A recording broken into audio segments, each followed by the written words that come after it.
Ready? All right, it's recording. We can begin.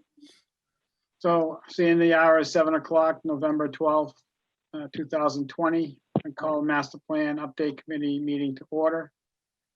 Pursuant to Governor Baker's March 12, 2020 order suspending certain provisions of the open meeting law, GLC 30A, Section 18, Governor's March 15, 2020 order imposing strict limitation on number of people that may gather in one place. Town of Chelmsford Master Plan Update Committee will be conducting a remote public meeting on Thursday, November 12th, 7 p.m. Anyway, now we have the agenda, open session. If there's anybody for open session.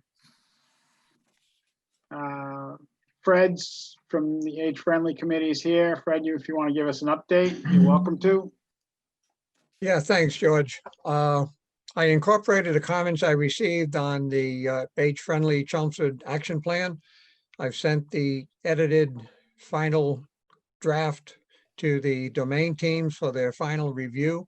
When I get their comments back in about 10 days, I'll incorporate any comments I receive and groom up the action plan for the subsequent submittal to the town manager and the select board for their review and approval. Great. All right. Anyone have any questions for Fred? I guess not. So we'll move on to economic development section. So Jay is here tonight. Last meeting, we kind of quickly went through economic development. So I think we should go down to, I don't know how far down we want to go.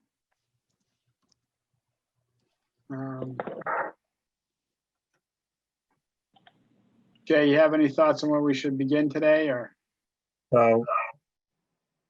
I had made some changes, some updates in the material. On page 36, I provided information on commercial building permits based on what Evan had provided me. Probably also need some 2019 building permits. That's just to give a sense of the activity, commercial and industrial activity in the community. Okay. So then I made revisions on the next page, the development incentives and expedited permitting tax incentives. They've changed the EDIP program, and basically just about any community is eligible now. And I just modified that based on their latest latest version. I mean, the last time we talked about adding another part of Chelmsford in to be eligible, and that doesn't matter anymore. We just made some basic changes on that section. Okay. Under business licensing and permitting assessments, we just outlined the stuff we had worked on with the Economic Development Commission 2 years ago with Evan and Lisa, in terms of having something online that prospective applicants could refer to before coming into town hall. That outlines special procedures, and it actually broke out 4 or 5 different types of businesses, like restaurants and other types of businesses that they would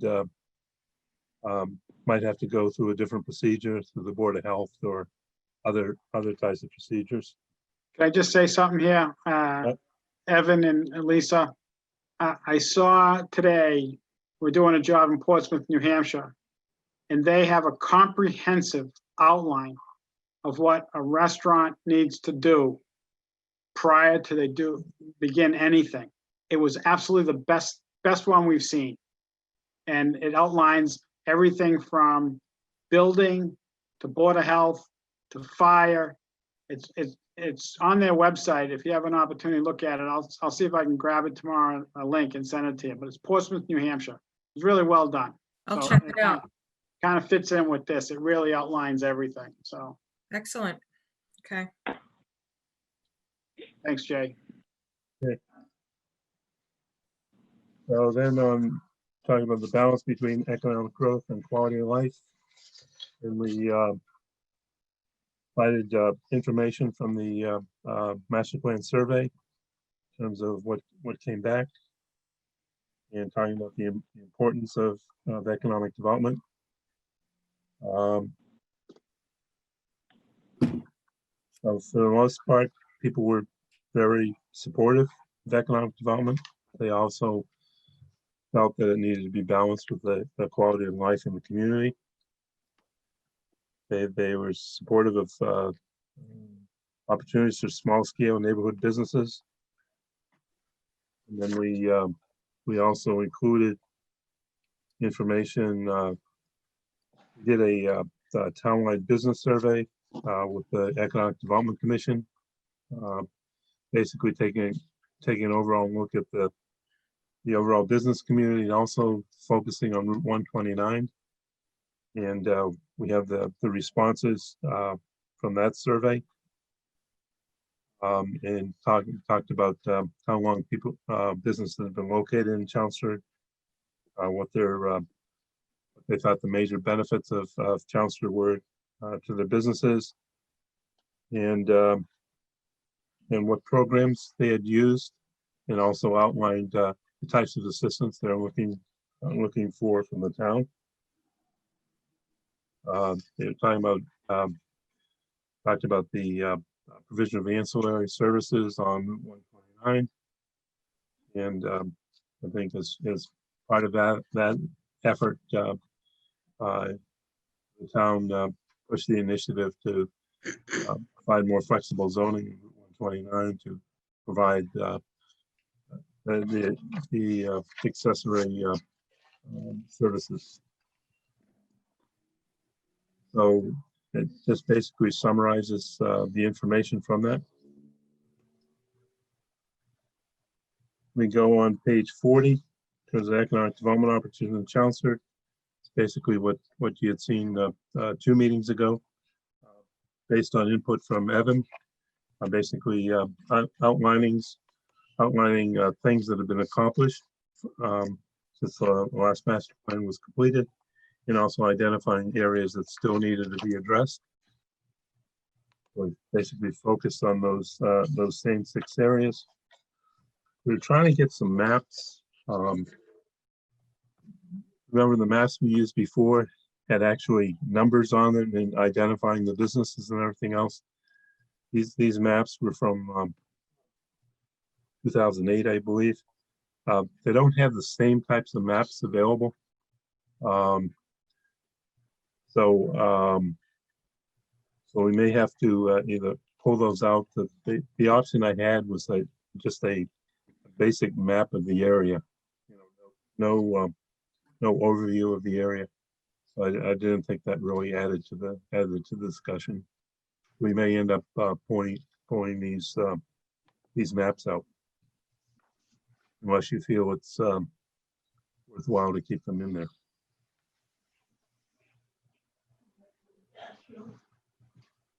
Okay.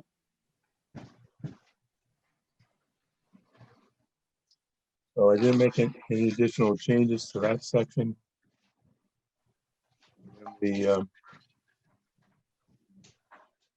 You out the map of the potential redevelopment sites or development sites. I want to make sure that I have to match up the list that we have that Evan had provided with what's on the map to make sure everything is there. I don't know, Evan, if there's anything additional that needs to be addressed on the map or on the list. I'm gonna have to take a closer look. Okay. Hey, Jay, on page 45, where you talk about the development on Center Village, is there any reference to the Center Village Action Committee that's working on this?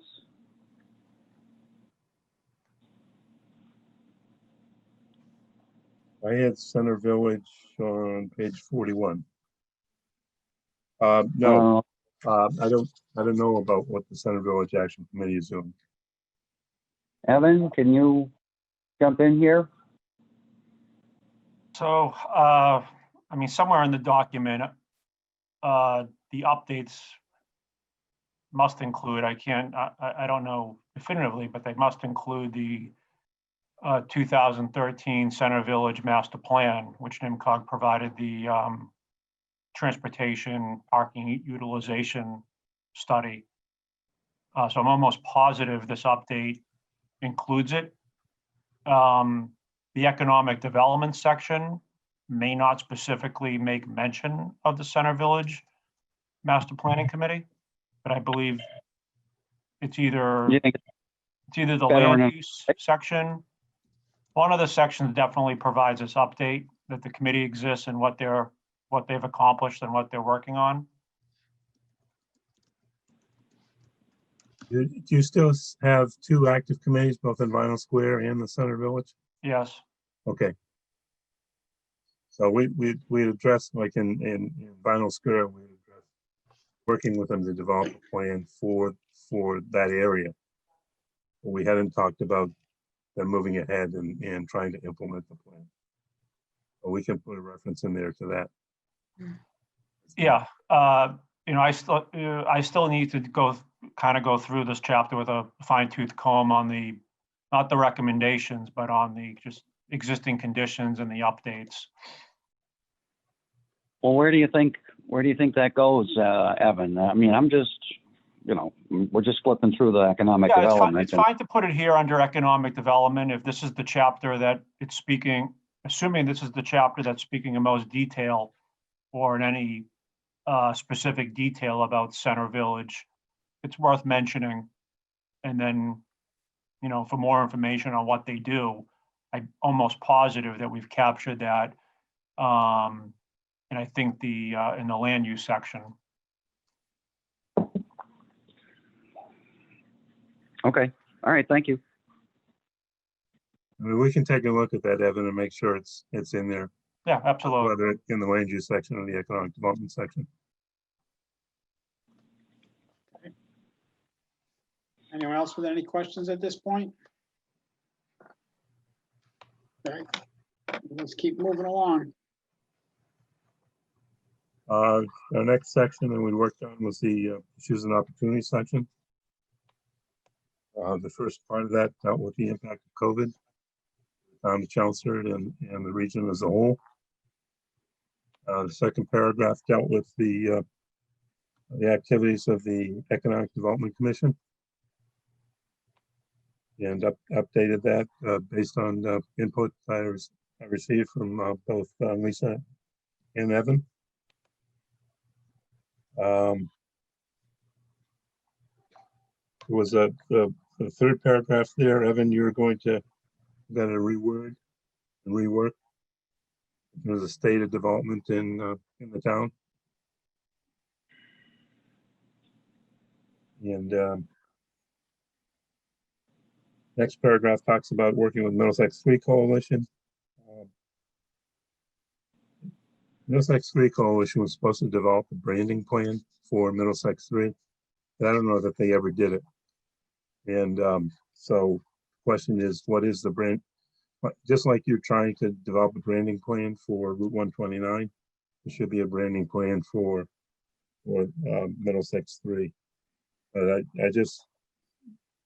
Middlesex 3 provides a lot of helpful webinars and seminars, and particularly in terms of the impact on commercial businesses, other types of businesses during COVID.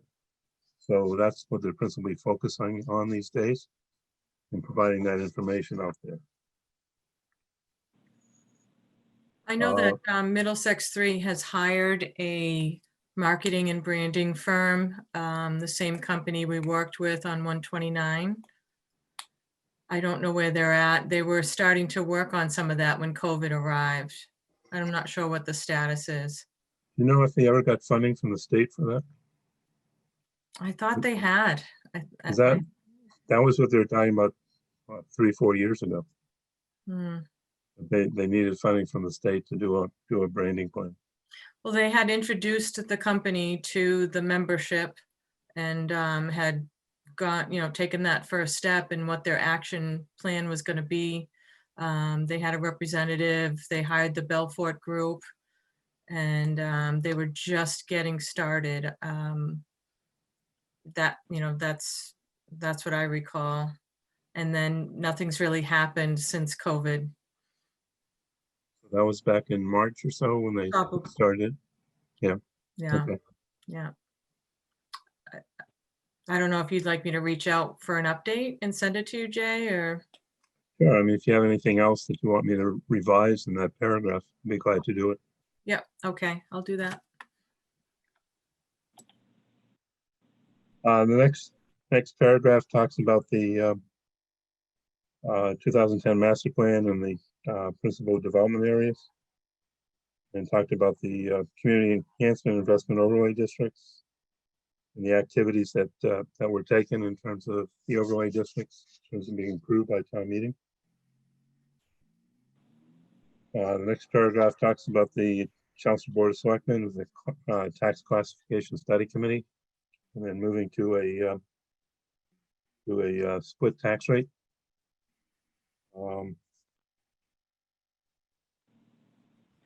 Hey, Ken, do we need to change that title from Board of Selectmen? I was just making that note, the select board. Was it the select board in 2018? No, it was No. not in 2018, no. Okay, so Select board since August. when will it become the select board? This This year? or- August. This year. August 2020. So after August of 2020, we should refer to it as select board. Yep. Yes. Okay.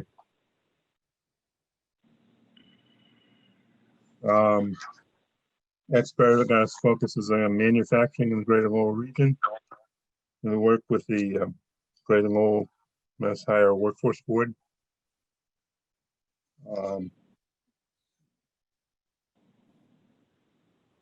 Next paragraph talks about infrastructure limitations, and that's where we incorporated the information from the Weston and Sampson study. The information that was provided to us by Paul Cohen and also by Evan.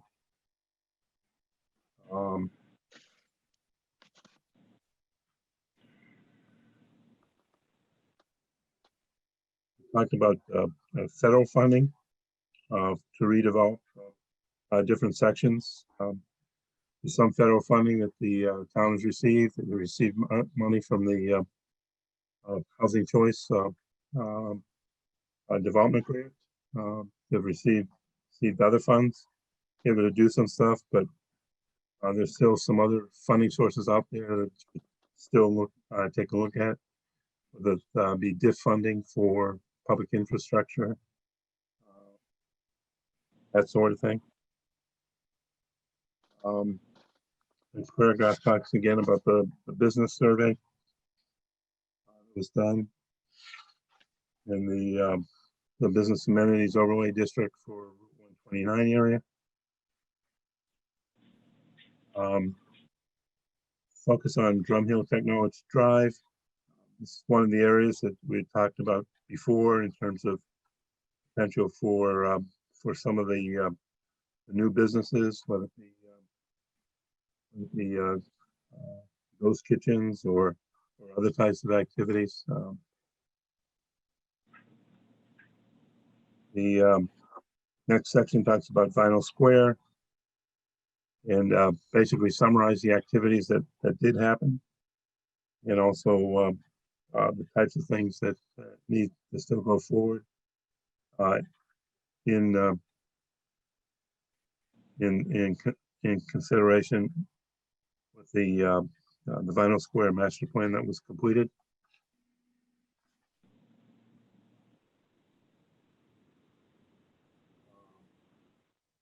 Route on page 54, Route 3, Route 40 interchange area talked about, summarizes the activities there. And just as well, the Route 110 Littleton area, road area, talk about types of activities that have been occurring there, as well as the Route 110, Route 3 shopping district. So basically summarizes issues and opportunities that we updated the sections on. And the recommendations basically follow what were the issues and opportunities. Can I just interject one thing? Yeah. I'd like to go back to the first paragraph, issues and opportunities. Under the COVID. Yeah. One of the issues that's now coming up is that more people are working from home and commercial spaces are not being as used as much. So I guess there's an issue that maybe there might be more vacancies in the coming years if more people continue to work from home. Yep. I don't know if that's something that would typically work in here. But Yeah, that led to higher vacancies in our commercial and industrial areas. So I'd like to get an idea from Lisa and Evan what their thoughts are about that. I mean, is that an issue? And, you know, as we go forward? Either one? It could be an issue. I wouldn't, you know, I mean, by the time this report is published, will be kind of almost done with COVID. So, you know, I think there may be some lingering fallout from COVID, but I don't think anybody has a crystal ball can predict the short or long-term COVID impacts as it pertains to the office market. Yeah, there may be an increase in people working from home, but the notion that corporate America abandons the brick and mortar office, I find hard to believe. Because right before COVID, corporate America couldn't get enough of innovation and shared working space and collaboration. You can't do that via Zoom. It's just not the same. Right. So, okay. Yeah, that's just my personal opinion. Yeah. There are short-term impacts, you know, that change the way in which you do business in the community. It may not be the same 2 years from now, once the vaccine is out there and get back to a more normal way of doing business. I think the short-term impacts are more like the workforce, not necessarily the type of space with office buildings or manufacturing space, either or. I think, you know, we're trying to create a master plan for a 10-year outlook, and some of the changes we see will likely be permanent, but that's more in terms of protecting the worker and protecting business visitors, things like that. Okay. Just thinking, that's all. Yeah. All right. Anyone else have any questions on the issues and opportunities section? Want to add something or change something? Anybody? Okay, let's move on to recommendations. Well, the recommendations start off by talking about the grant that we received from EDA to do a economic recovery resiliency plan, and to also bolster the capacity at the local level for communities to go after grants. And we just finally got the word this week to start moving ahead on that. We're going to have a SEDS committee meeting next week to provide a kickoff for the project. That's going to be a 2-year project. Should fix the typo on line 3. 150,000. Okay, yep, you got it. Oh, Thanks. So the next paragraph talks about the change in terms of the businesses being looked at. It's a lot of the stuff that Evan brought up in terms of ghost kitchens and e-commerce and other types of things that offer opportunities for Chelmsford to take advantage of it at this time.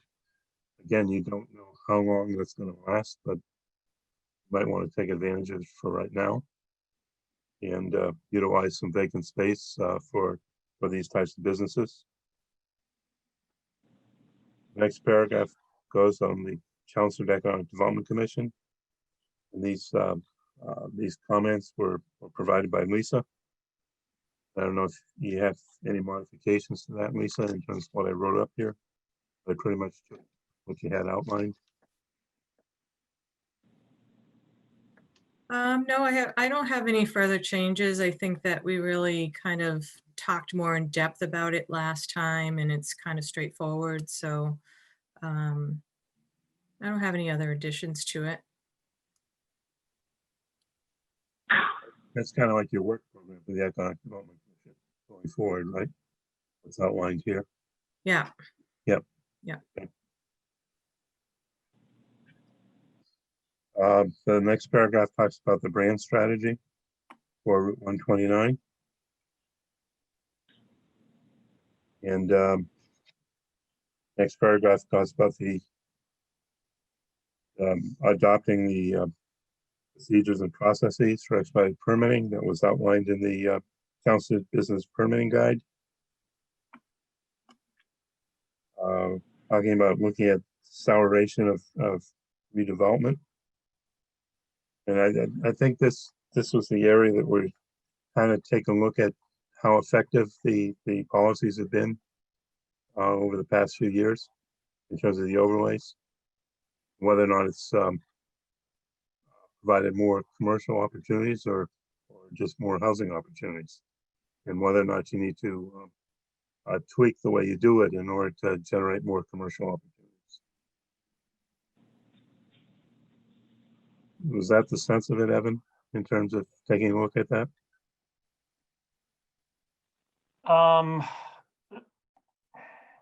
I think at its most general, highest level, I think the master plan committee, as well as the planning board, have acknowledged and recommended that the planning board review the effectiveness of the overlays, or whether they have achieved the anticipated or desired outcomes. I think Nan and Mike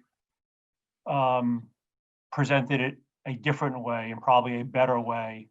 Rather than look back, look forward, and see if the overlays need to be tweaked, refined, or repolished to reflect the goals and recommendations that are contained in this plan looking forward.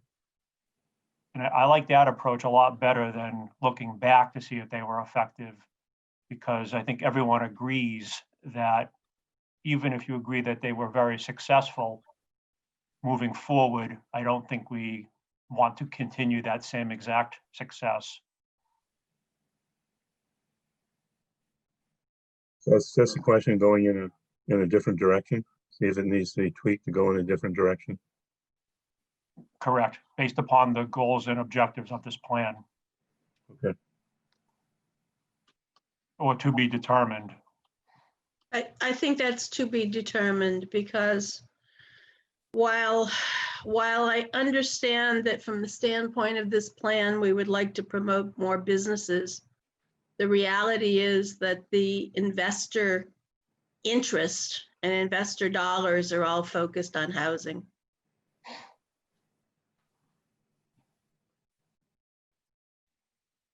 And is that because of the tool that you have, or it's just because of the state of the market?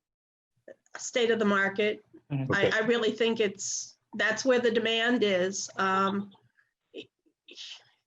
Offices are just in less and less and less demand. And this isn't really a manufacturing area. It's an R&D area. And from a industrial standpoint, that means offices. And if more and more people are working from home, even before COVID, and COVID has exacerbated that and proved to companies that, yes, indeed, it works. I think you're really hard pressed to try to promote investment dollars being put into office buildings. So then the question becomes, if the investment is not there because the need isn't there for office buildings, do we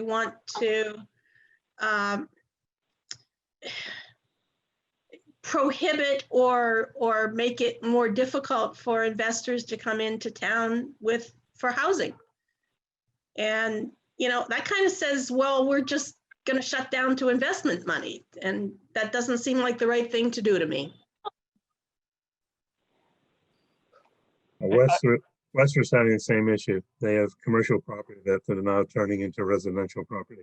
Understood. Get over. So it's in the region. That's Not where the just demand is. Yep. Right.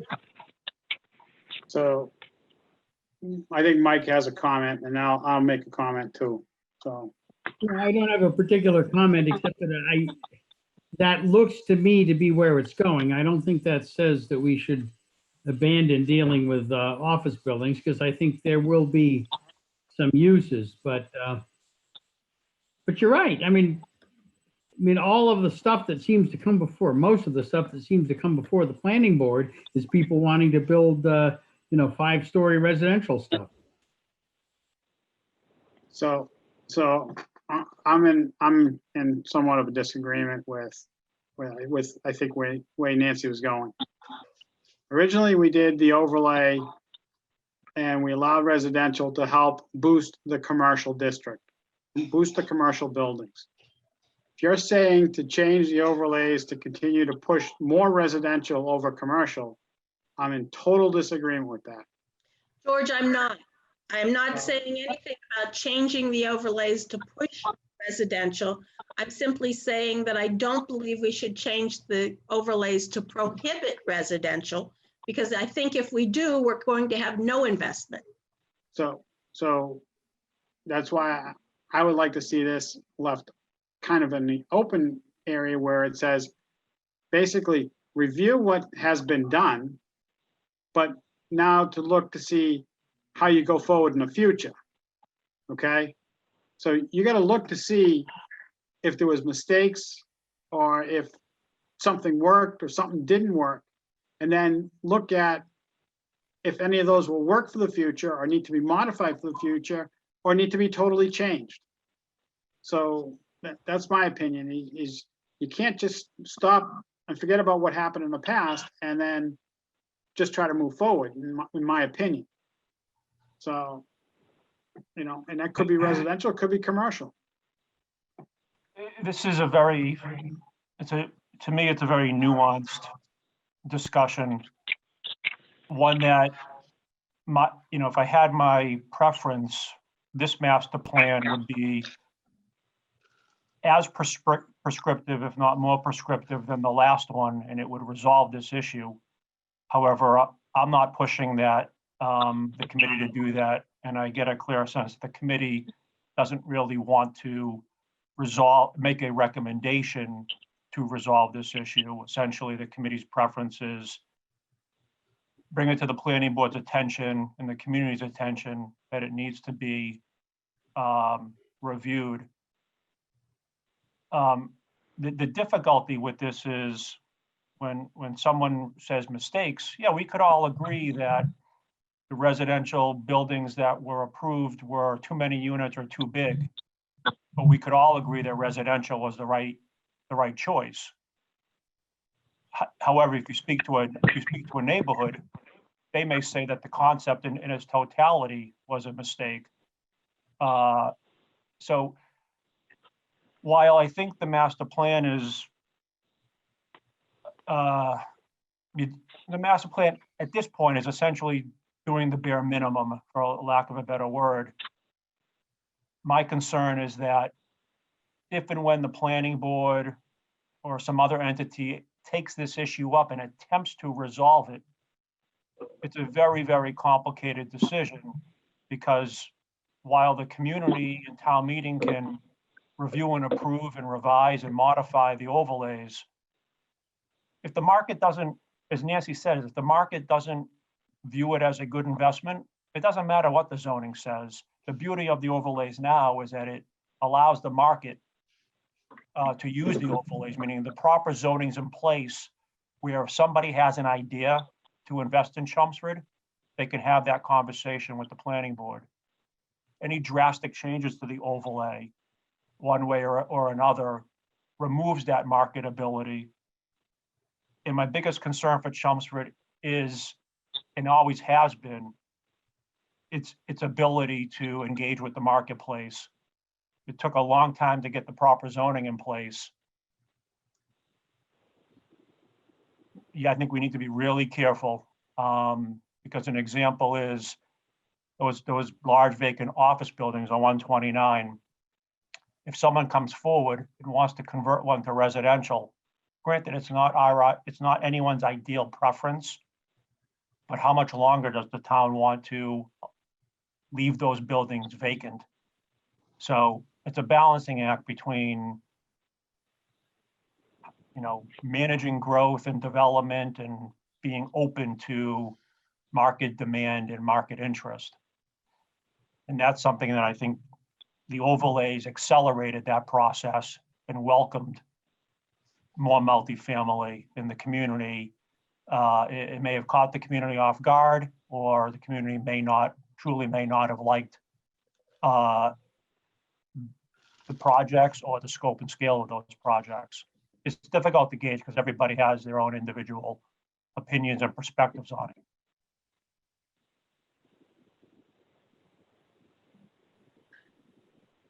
Okay, anyone else? So in the 2010 master plan, we talked about redevelopment, to encourage redevelopment and new development in some instances. Explore the acceleration of redevelopment.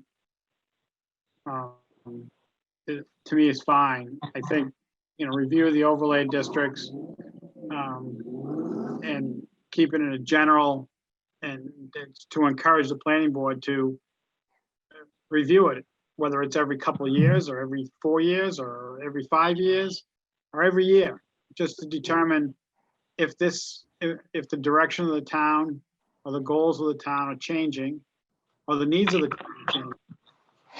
So, I think it's something that should be open-ended, and because it's going to take a more in-depth study to determine what's right, what's not. So,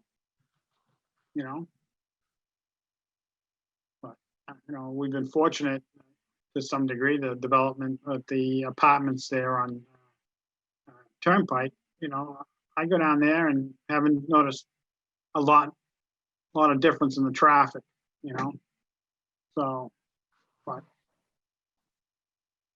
okay. I guess what's the will of the board on that recommendation? Do we want to leave it alone, change it, add to it, modify it?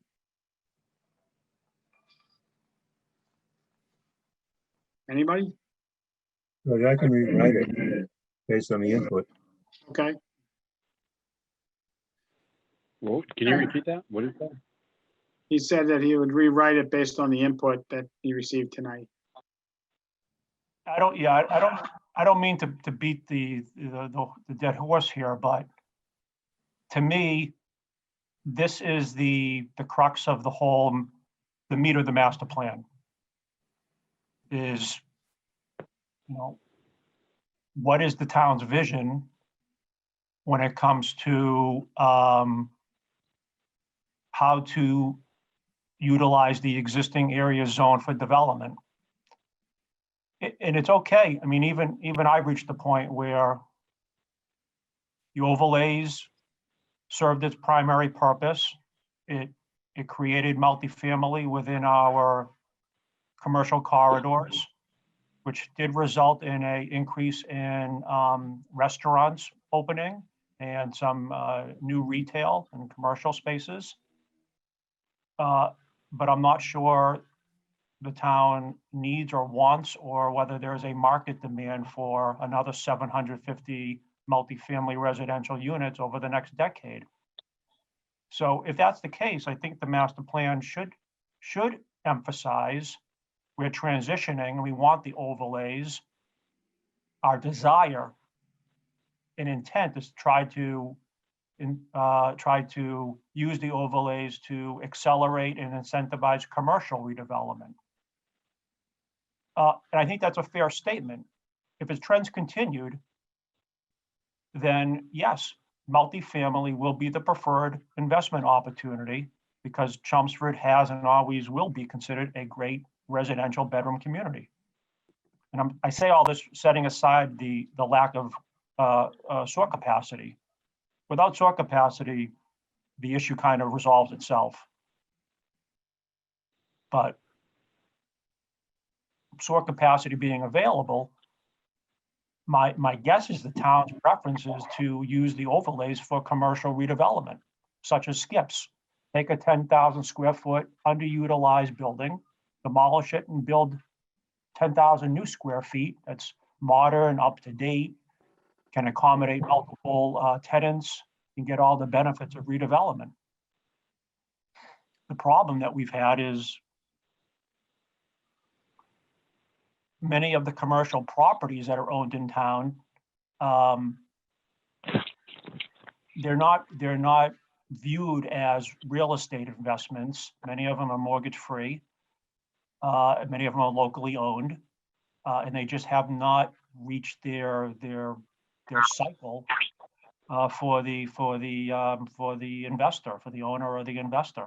We're just beginning to see that cycle change on Drum Hill, where some of the institutional property owners are phasing out.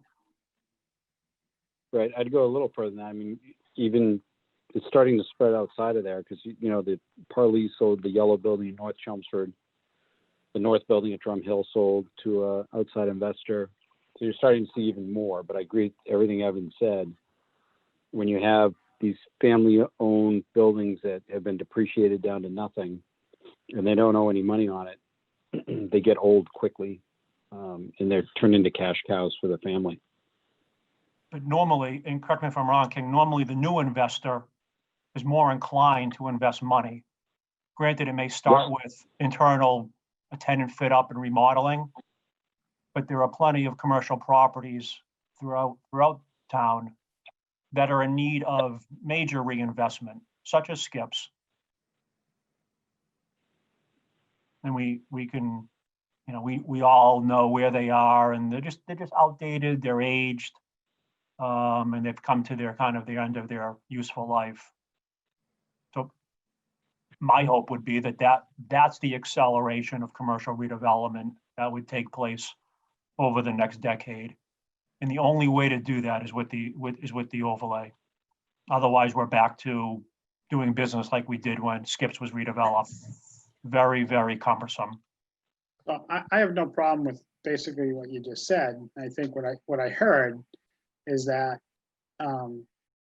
if the overlay can push commercial redevelopment, and use the overlays to push commercial redevelopment, that's preferable. And I would agree with that. And I think that's what we tried to do with 129 by having residential there, because people want to live where they worked, you know, it may help bring more people to develop or redevelop the commercial buildings, because now they have workforces that can live nearby. So, but yeah, I would agree with that. I mean, there's no question. So, Evan, do you have any data on what is the expected demand for new housing units in the region in the next 10 years or the next 5 years or whatever? I do not, but I know we could probably obtain that. You know, trends continued, assuming that there isn't a real paradigm shift. And COVID's not that, so I'm not sure what it would be. Yep, COVID is driving people out of the city, so Exactly. it's increasing the demand as opposed to decreasing it. Exactly. So I can work with NIMCOG and maybe some other resources to try to find, you know, a 5-10 year housing projection. But I think what we've learned over the last decade, at least in Chelmsford, I'm always amazed at the last 2 decades. For each, Chelmsford approved and built 750 multifamily units. And I have no doubt that trend would continue if we had sewer capacity and the will and interest to continue to approve those kinds of projects. But there doesn't seem to be any end in sight just between the housing crunch, a full lack of affordability, and the continued reduction in household size. And now with COVID, the acceleration of millennials, for a lack of a better word, wanting to escape and begin to settle their lives down in the suburbs. You know, I think one of the themes, in my opinion, of this master plan, and I think we were picking up on this prior to COVID, but I think Chelmsford is uniquely positioned to benefit from the exodus of those who choose to leave the urban core. Chelmsford should be on one of their top of their lists due to all the great things: affordability, location, access, conveniences. So, you know, I think that should definitely be a theme, and maybe that helps play into our previous discussion about, you know, what's the future of office buildings and so forth. Maybe the silver lining with COVID is that people will once again be able to live and work in their same community, such as thousands of the Chelmsford residents did back in the, you know, early to mid 80s, when 129 was at its peak. Like I said, maybe COVID has that result, between corporations looking for suburban locations, whether they're satellite locations or primary locations, and then the notion of people looking to live in the suburbs. Okay. Any other comment there? Okay. So Jay, you're gonna work on that, maybe work on it with Evan a little bit. Okay. Okay. Yep. Okay. So that's something that should be up front, Devin, in the document, as opposed to. Well, I imagine we're going to create a kind of executive summary statement or a similar position statement as we did with 2010. So I think, you know, these high level concepts that we've discussed, I would think would be best placed in some sort of opening position statement or executive summary of the full master plan. Still have to update the goal statement, so perhaps including it in there. I get you. Part of the goal statement would be Yeah. to put it up front. Yeah. Okay.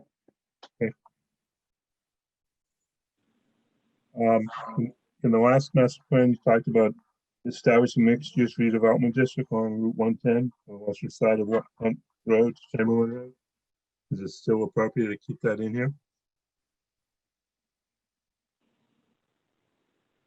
I think so. Okay.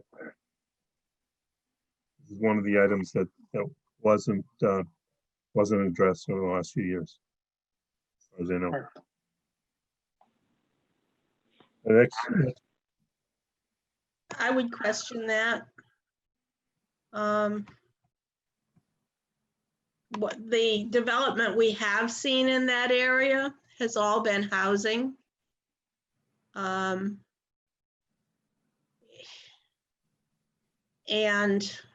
I don't know, I'm just not seeing the mixed use promotion there.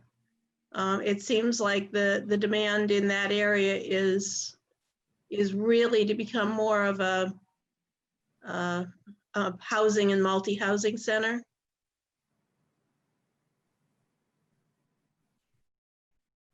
But you already have some commercial businesses there. Yeah, but you don't have much. And I mean, More than you think. how many developments, how many housing developments have you got in that short stretch? Well, you got the large one next to the gas station. So You've got 1, 2, 3, 4, 5, 6, 7, 8, 9, if you count the ones that are directly north of Hunt Road. 10 because of the townhouses there as well. And that's just a short stretch. I mean, that's really what that area is becoming. And I think if you do anything that promotes industrial in there, I think you're just asking for trouble. Where does it say industrial? I don't know. That's what It I'm says mixed asking. use redevelopment. So be up to the planning board, whether it be small commercial developments or something different. So Hmm. you have commercial businesses there. So You're talking about basically small scale neighborhood businesses, right? That Right. area. That's right. Yeah, because I mean, we had a proposal to put in a fast food restaurant in there, and we had real concerns about it because of the population that's in the area.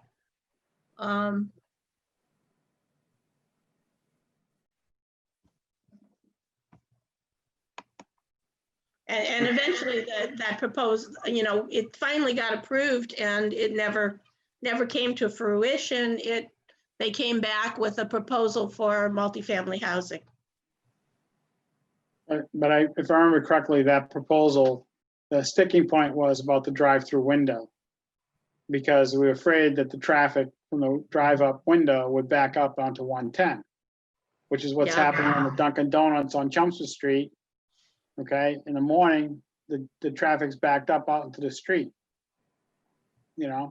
So that's what the hangup on that project was. That was one of the hangups. Yeah, I agree. Um, But I wouldn't say it was the only hangup. For me, that's the only hang up I had, if I remember correctly. But that's only me.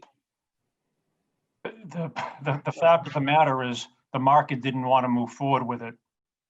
That's Correct. right. And, again, our commercial districts, areas that are currently zoned commercial are kind of set in stone.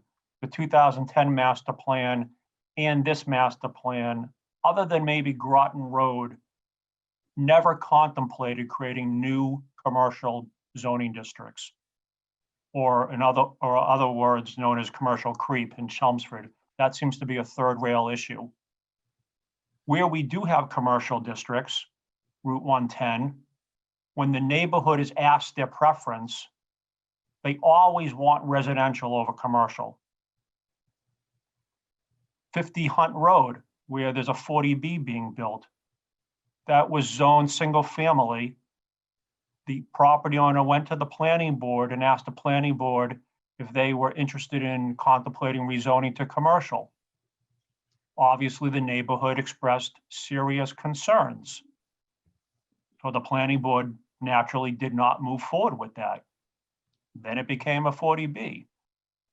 So as Nancy has indicated, and the market, the community's will and interest to accommodate commercial development is fairly limited, even though they say they don't want housing, they want increased commercial tax revenue and tax base. When given the opportunity, though, they're not necessarily willing to accommodate new commercial development.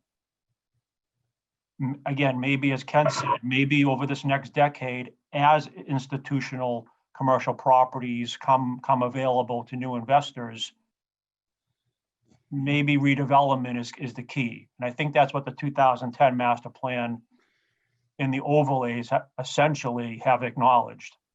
It's going to have to be through redevelopment. And Skips is the best example. That redevelopment resulted in, I think, 4 times the tax assessment, same square footage. We just need more of that.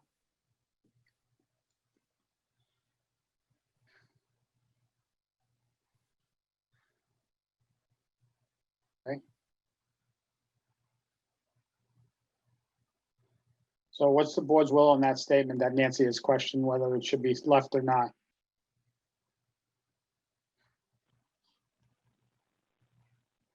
I think it should stay. And I just going back from the history on 2010 master plan. Ken, you have any thoughts? I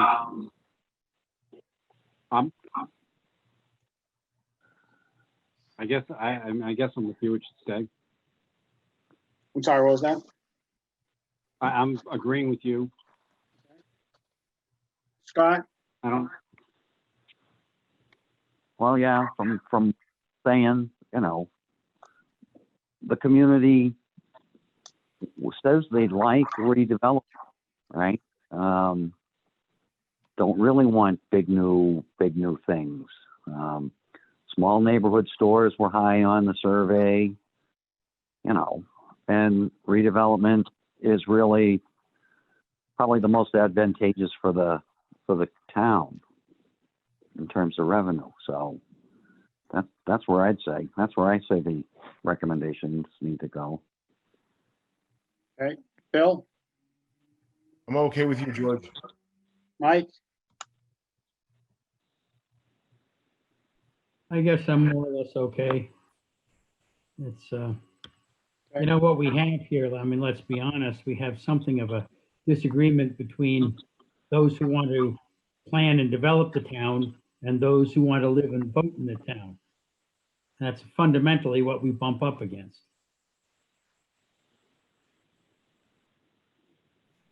okay.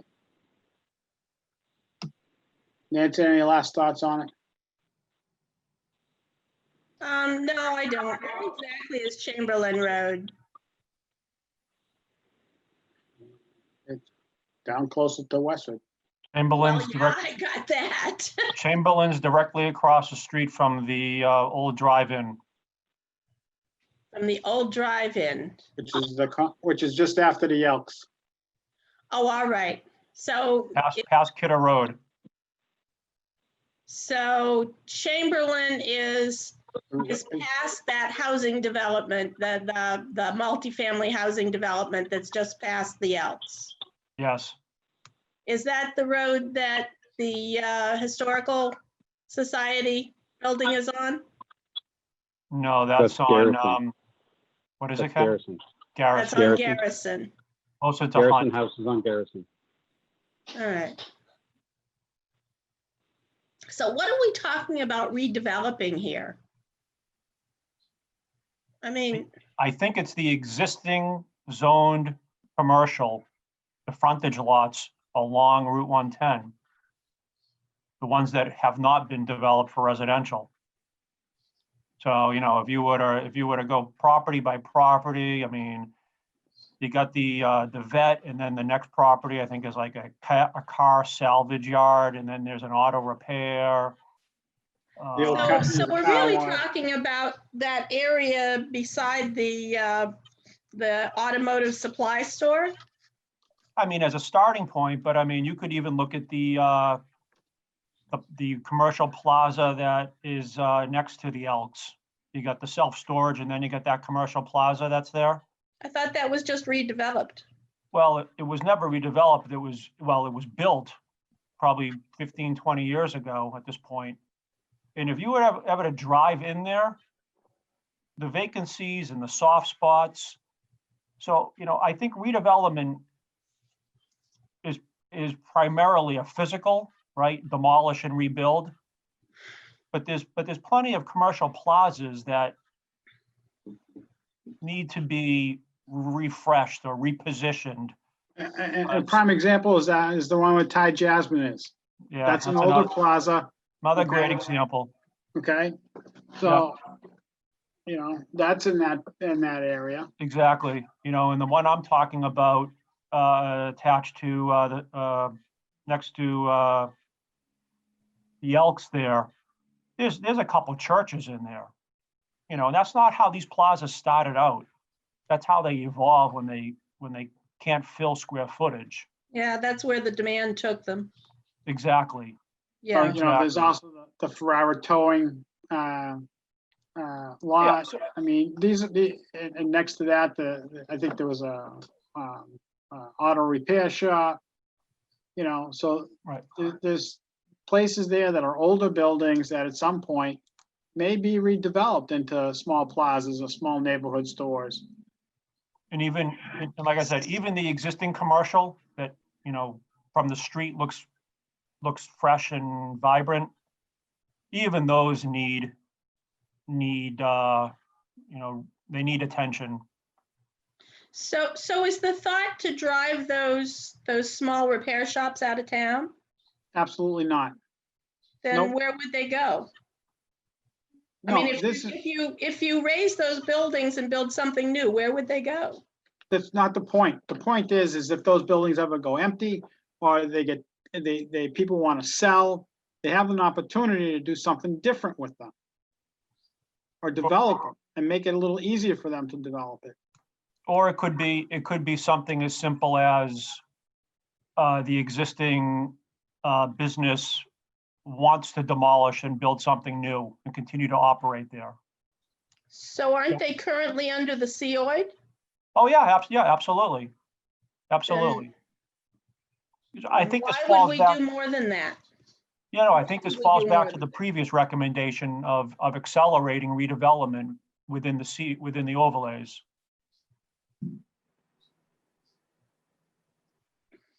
Again, we're not talking about encouraging more residential conversion. I think redevelopment at this point is all encompassing.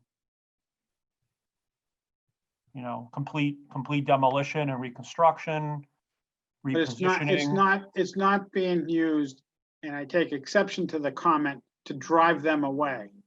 Okay? That's not what the purpose and the intent was of that statement. Okay? So I think that was so wrong. Well, George, I think a better way to look at it, I think, and I'm not knocking anybody for looking at it that way. It does seem a little cynical to me. It's more our goal, or you know, to run the town, you want to get best use, highest rent value, you know, highest values for tax purposes. So you want to allow as many opportunities to flourish in one of these areas as possible, so that values go up. That would be my thought. Right, so, you know, having maybe an overlay that allows some additional redevelopment there would help get those buildings, you know, if it comes down to it and they want to redevelop it, to build a better building or a bigger building or a nicer building or something. So, I'm back to the question, doesn't the COID overlay already do that? Yes.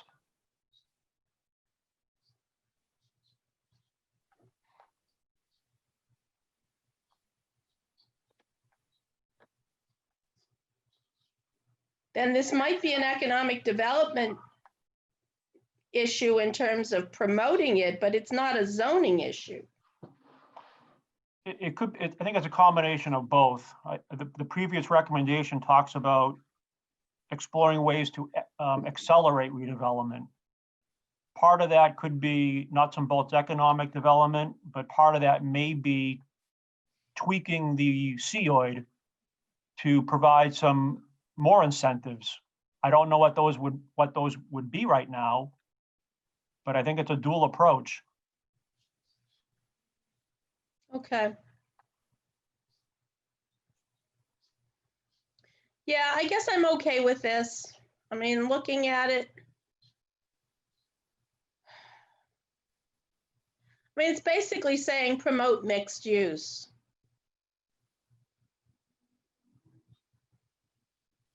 Which we've partially accomplished. Yeah. And all you're doing is exploring the idea. Yep. okay, let's move on. The next paragraph talks about working with the Mass Higher Workforce Board. It talks about Lisa reaching out to a number of Chelmsford businesses, see what their needs are, and try to match them up with the programs that the Workforce Board has available. If there are a cluster of industries in Chelmsford that need services, the Workforce Board can help those industries out, and more than willing to try to help Chelmsford businesses. The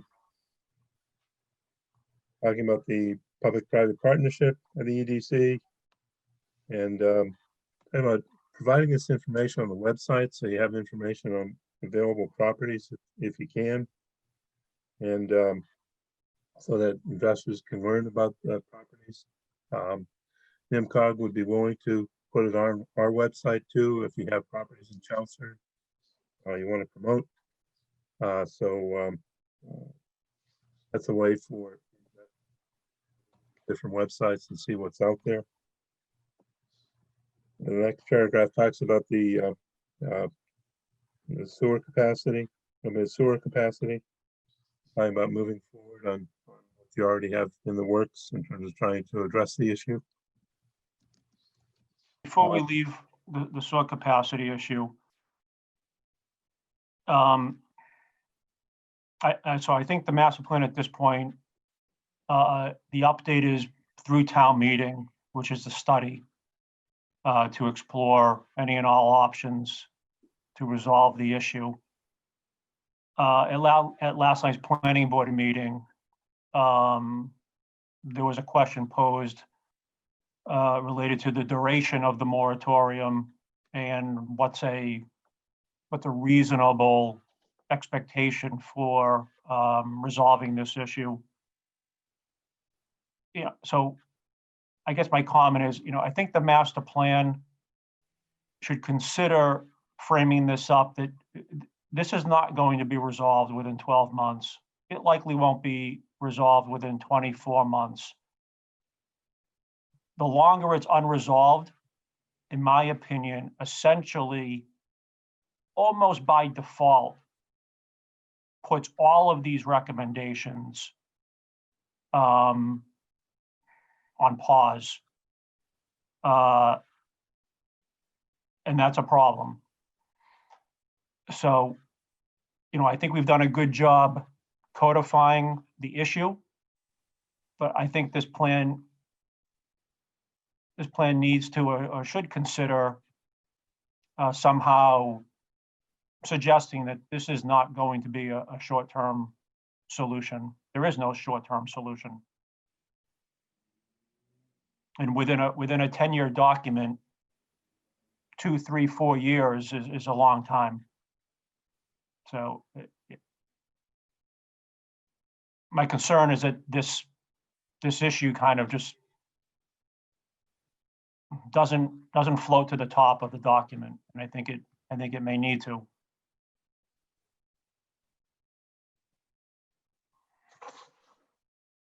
So Yeah, you're saying, Evan, what do you mean by flow to the top of the document? The priority. I mean that it shouldn't the sewer capacity issue shouldn't just, for lack of a better word, be buried in the economic development section. When we as a committee do the executive summary or the opening statement, it needs to be right up front. It's a major issue. Even if tomorrow town meeting and the community agreed to a solution,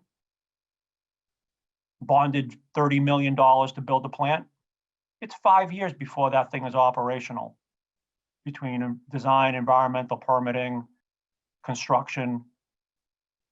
This is it's a serious issue when you're talking about simultaneously in an economic development section trying to incentivize or accelerate redevelopment.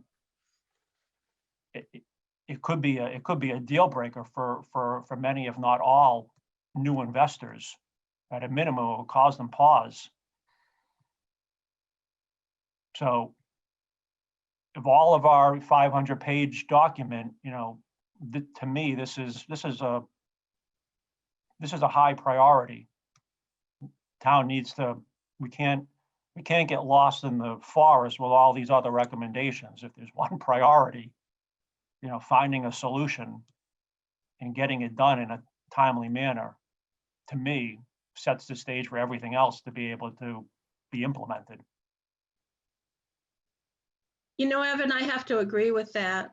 The lack of sewer capacity is going to affect not just the investments in commercial industrial, but it's going to affect the investments in any significant housing expansion as well, which basically means that for 4 to 5 years at least, not just Chelmsford, but this entire area that depends on that sewage plant is going to be hampered in terms of the amount of development funds that are coming into it. If we go that long in a growth period, if the region goes that long in a growth period without having significant expansion capabilities, the trending is going to go someplace else. And that's just scary. You know, where developers think of, where investors think of going is going to go someplace else. So, Evan, I don't disagree that this is an important issue and it should be in the executive summary as an important issue, both in economic development and land use. So there's no disagreement here on that. You know, we can even say we pointed it out in 2010 master plan, and here it is what was envisioned in 2010 is come true to this day, that sewer capacity is an issue. So, okay. Yeah, this is part of the whole statement, Evan, again. And it could show up again in the housing section too. Okay. The next section talked about funding opportunities, and that's where we mentioned working with the Center Village and North Village master plan committees. The next paragraph talks about working with master development, master lines for economic development, identify specific businesses want to invest in Chelmsford. Talked about the area along Center Village, Chelmsford Street area. And talked about encouraging industrial development in the Route 129 technology corridor. A lot of that stuff was provided by Lisa and Evan. Then we have the Drum Hill area, talking about ghost kitchens or dark stores in the area, whether that's a short-term opportunity in terms of private investment. So on that, did that recommendation speak specifically to Drum Hill? Yes, but that's the area you originally talked about. So I didn't realize that. My suggestion, again, without planning board studying the issue, Yep.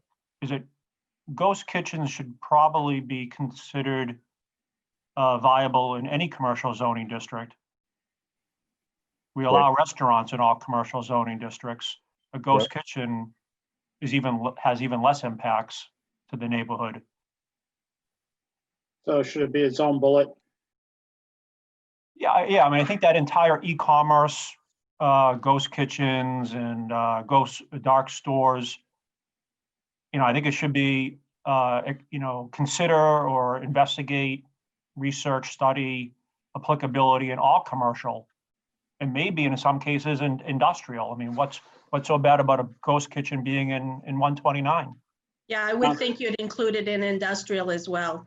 Nothing. That's where actually a lot of ghost kitchens are going, is in industrial areas. Yeah, I just don't want the recommendation to be so specific that it's being intended or interpreted to be restrictive. I'll break that out.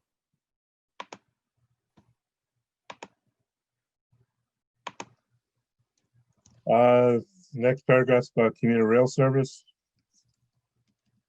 And again, here it said continue to implement the mixed use redevelopment district. I don't know if you want to say continue to explore the mixed use redevelopment district. For where? It's the paragraph after the community rail service. Page 58. But which area is being explored? Well, before the opportunity talked about the,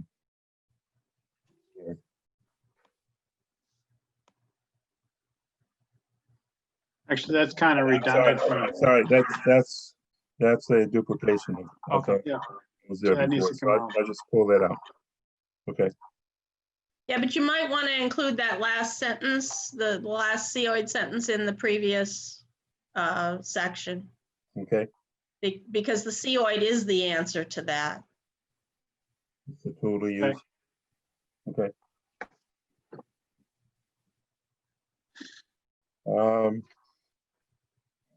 Talking about the Chelmsford Street Route 110 Street Shopping District.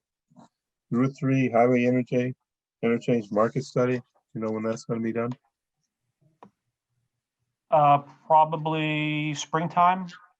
Okay. 2021. Yes.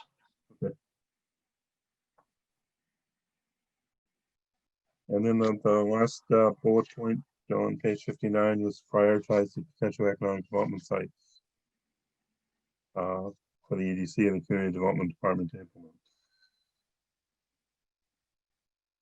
I thought at one point in our conversations, we talked about a recommendation being a TIF policy. Yes, yes. It's under Lisa's comments, I think. Okay. STA. and Oh, it's TIF already in policy. there. Okay. For the development of TIF STA policy to be proactively utilized to promote economic development. Okay. Right. So anyone have any comments right now before I go? I'm good. Anyone else? Nope. Okay, so Jay, I'd like to go back up to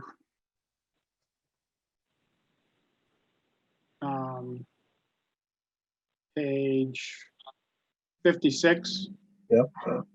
Under the bullet points that Lisa had, review zoning for marijuana facilities except for retail. Yep. I want to, I'll throw it out there. Marijuana has 4 licensing aspects in the Commonwealth of Massachusetts. One is transportation, one is the grow facilities, and the other is testing, and then the other one is retail. So I would throw in the review zoning for those 4, all 4 of those aspects, you know, and or at least call those aspects out in that bullet point. I know that the town of Chelmsford may not have the stomach for the retail part of it.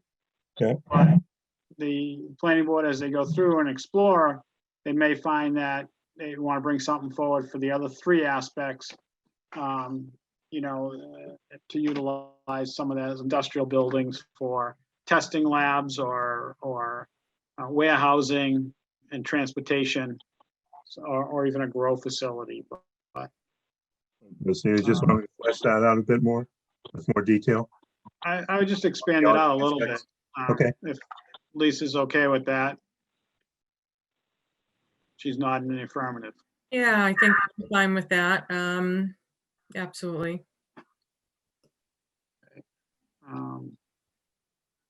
And then if we go up to page 55, you talk about the ghost kitchens, dark stores there as well.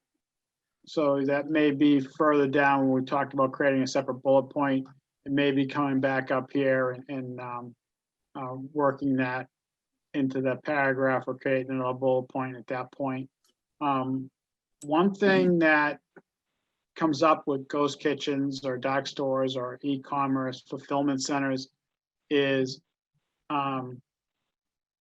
especially the fulfillment centers, you know, you're gonna have truck traffic and truck vehicles and so, that's something that has to be a consideration if anybody that does any zoning with the fulfillment centers anyway, that they have to be conscious of, the trucks and the vans and that type of thing coming and going all day long, all night long. So I don't know if that's something that we want to work in here or just kind of let it slide. Anybody? Okay. Think that was all my comments. George, is that a planning board consideration for traffic and impacts to neighborhoods kind of thing? I think it would be planning board as they zone for the fulfillment centers. It'd be their responsibility. The ghost kitchens, I don't worry as much because it's more like Uber Eats and DoorDash. So they're individual cars, they're smaller vans. They're not the UPS trucks. They're not the FedEx trucks. Are the some Amazon trucks now are as big as the UPS trucks. So it's more of a planning board thing. But Evan can maybe expand on it. Yeah, I mean, I'm not suggesting that the master plan needs to get into this level of detail. I would just say that, again, it's highly unlikely that any of this e-commerce zoning would contemplate creating new industrial or commercial zoning districts. So based upon that, you're left with existing commercial industrial zoning districts that are well-defined and well-established. Many of those that do abut neighborhoods already have significant retail traffic and truck traffic. Granted, it's not 24/7. But, we do have a UPS facility in town. And my initial thoughts on fulfillment centers and e-commerce, warehousing, distribution, is that this, as silly as this sounds, based upon our predicament with lack of store capacity and difficulty in generating or attracting traditional brick and mortar retail and commercial, based upon local and national trends, e-commerce may in fact serve as Chelmsford's kind of new market niche. And I say that simply based upon UPS being located here, meaning they've been here a long time, and industries like the copycat want to know. They don't want to be the first to venture in. Another example I'll just throw out there is places like Walmart are already in the process of converting significant existing square footage from retail floor space to e-commerce fulfillment centers. So if you take our Drum Hill scenario and we drew a line in the sand saying we didn't want to allow the Drum Hill location to be substantially converted to a fulfillment center, from a zoning perspective, we may, if that's our position, we may be kind of killing the opportunity before it has a chance to present itself. So again, like all zoning, my perspective is to allow the opportunity and don't overly regulate it. Where these commercial districts are, they're already under tremendous traffic. Drum Hill, this during non-COVID times, tremendous amount of traffic, vehicular and truck and otherwise. So I'm not sure traffic is going to be a major issue. Granted, it's always based upon the specific scope and scale of the proposal. But if we do nothing or we're too restrictive on the zoning, places like Walmart, they may make a business decision and go elsewhere. And again, I think that's a major issue over the next 10 years which is why the Route 3 highway interchange study was undertaken, so that we can be proactive rather than reactive to this changing landscape. Can I ask you a question about that, Evan? At Walmart? Walmart's now getting into the grocery delivery business. So are they doing it? Would they do it through a fulfillment center, or will they do it through the regular facility at Drum Hill? My understanding, and M3 just had a webinar this past Tuesday on industrial last mile. And I think next month they're doing one on retail e-commerce last mile. My understanding is that pre-COVID and during COVID, almost every business has accelerated their contactless pickup and delivery. I don't know if our particular Walmart's doing it or not. My point is, and again, I'll look at the recommendations with a fine-tooth comb, but my hope is that this master plan, the planning board, and ultimately town meeting, adopt much of this by right, with little or no overly restrictive zoning reviews, because whether we like it or not, I mean, that's where these businesses are all headed. In the square footage that's built out there now is just won't be needed for retail sales.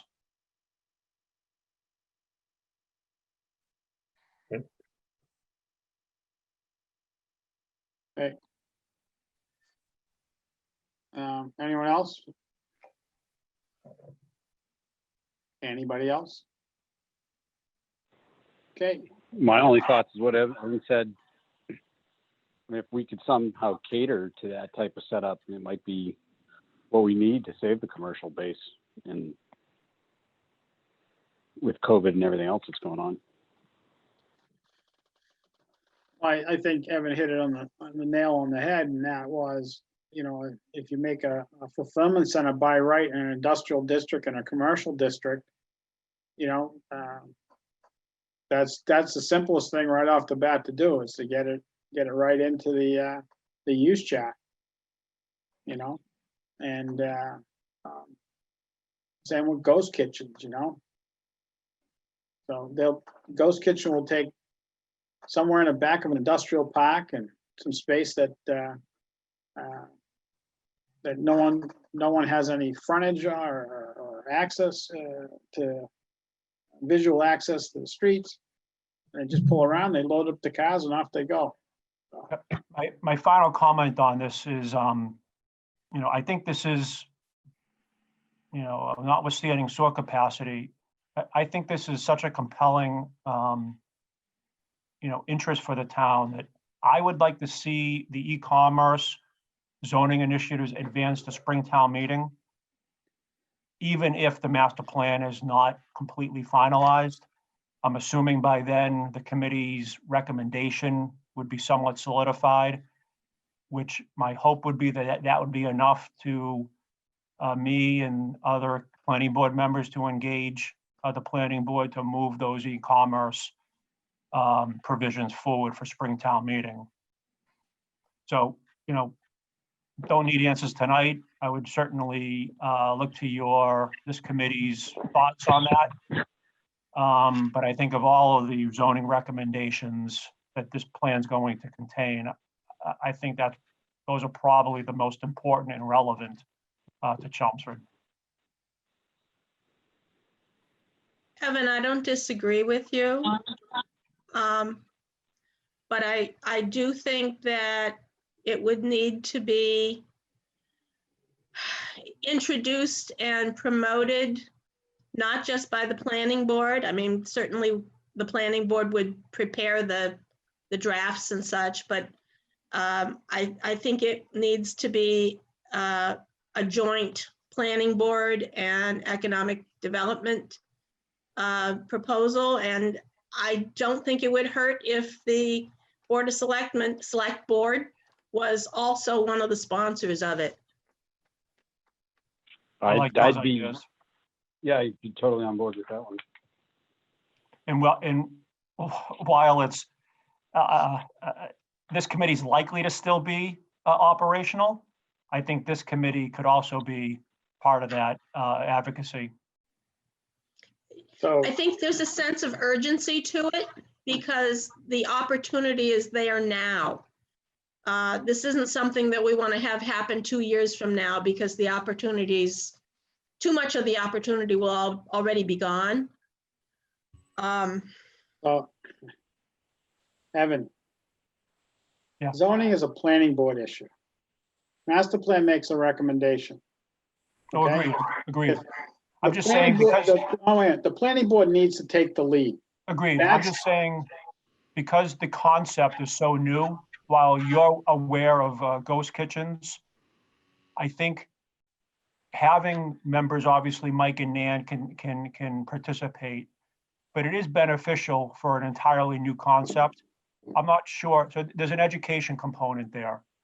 And if the master plan committee, is interested in providing that kind of background to frame up the conversation, I think it's beneficial. Definitely not suggesting that master plan would get into the planning board, nuts and bolts as to how the zoning article's crafted. But I think something as simple as your experience with ghost kitchens, you probably, of anyone in town, understands it the best. I've never seen one, never been in one. I just know that it's happening. I couldn't even tell you where one exists. You likely do.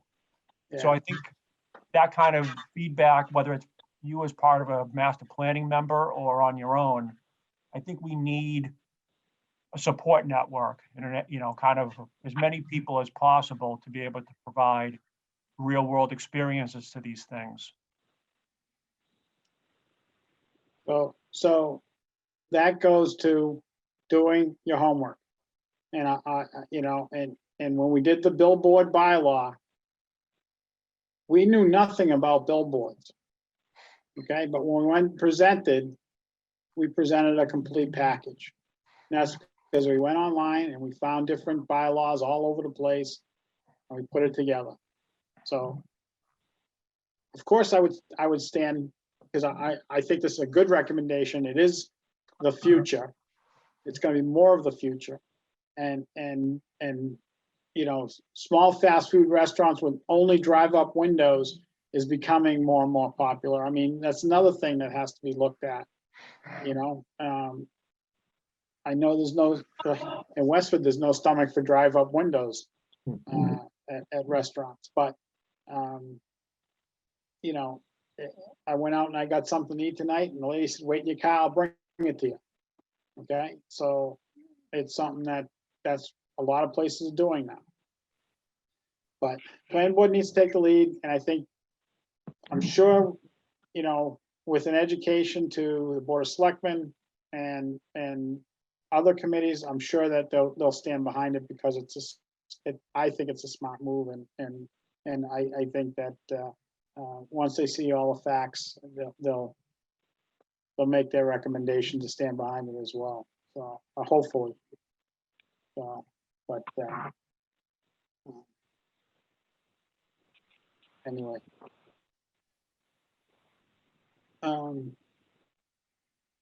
Okay, so are we good with this section for now? And just a few more tweaks. And does anyone else have any bullets they want to add to this?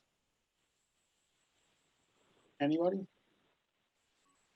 Okay, if you do think of one, send it over to Evan and he'll send it to Jay, and then we'll send it around to the committee and we'll discuss it.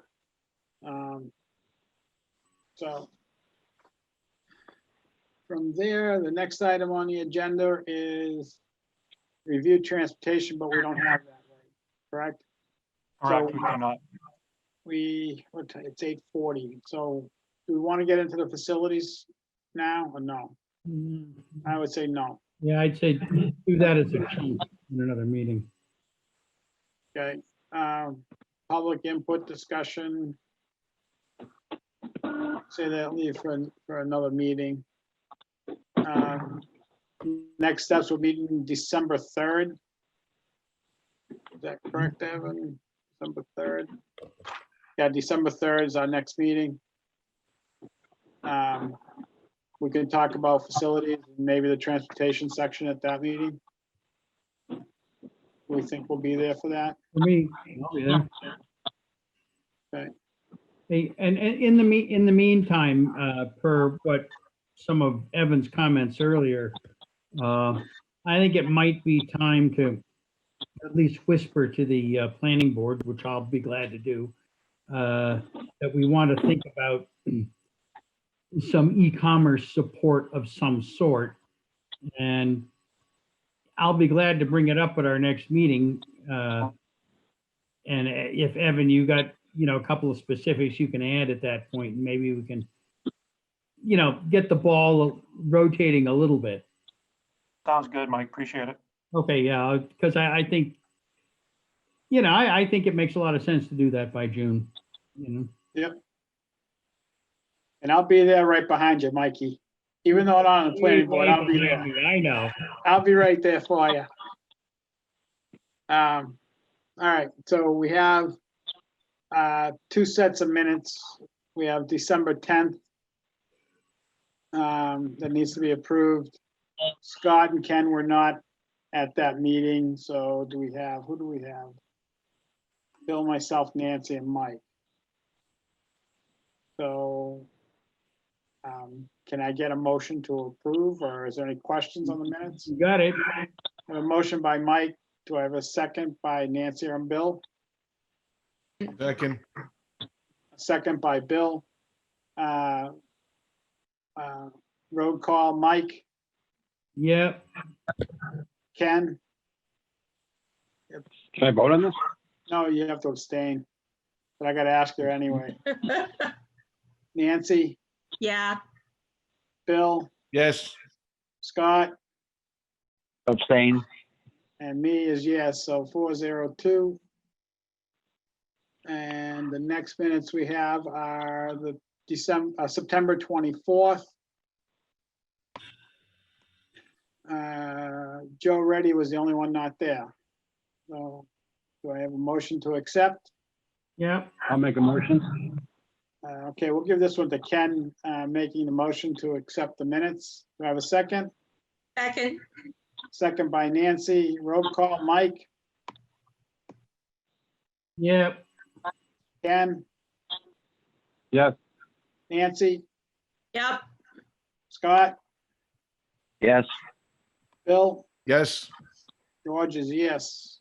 So that's 6-0 approved. And next meeting, December 3rd. And I think that's it, right? Motion to adjourn. Motion by Mike to adjourn. Second, second, second by Nancy. I'm just gonna say all in favor, Yeah. aye, Aye. unanimous. Good night, all. Good night. aye. Bye. Bye.